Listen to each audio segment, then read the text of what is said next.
nous présentons une synthèse des relations matricielles que nous avons rencontrées dans ce cours sur l'AFC.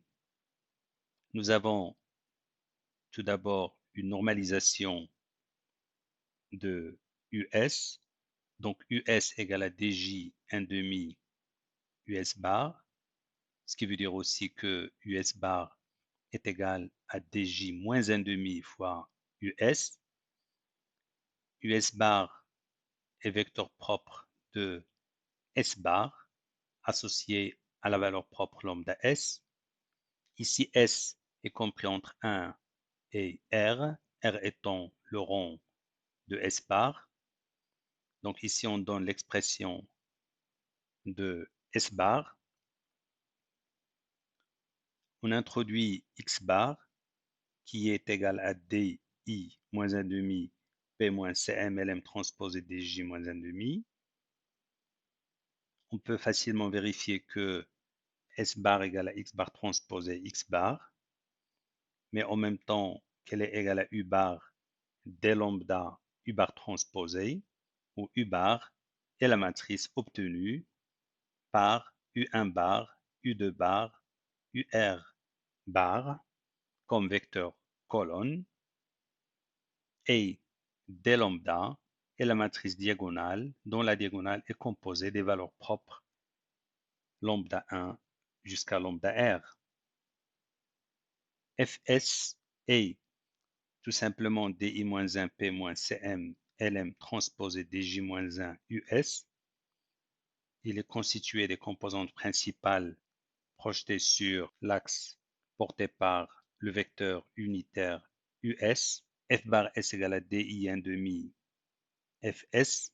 On voit facilement que X bar US bar est égal à F bar S et que lambda S est égal à Fs transposé DI Fs qui est aussi égal à Fs bar transposé Fs bar. Ici, il manque un S.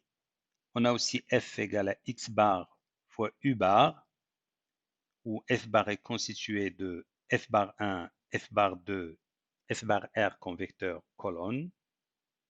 Les composantes principales s'obtiennent alors par F égale à DI moins 1 demi F bar. Nous avons ici des relations similaires en considérant les profils colonnes. Nous avons en particulier S bar US bar égale à lambda S US bar et donc X bar transposé X bar US bar égale à lambda US bar. On multiplie chaque terme à gauche par X bar et on obtient donc cette égalité. Donc X bar US bar est vecteur propre de X bar transposé associé à la valeur propre lambda S. Or, on sait que pour cette matrice, V bar S est vecteur propre unitaire de X bar X transposé associé à la valeur propre lambda S, ce qui permet de déduire qu'on a V bar S égale à F bar S sur norme de F bar S, donc égale à F bar S sur racine carrée de lambda S. Et de la même manière, en développant, on obtient que U bar S égale à G bar S sur norme de G bar S, qui est égal à G bar S sur racine carrée de lambda S.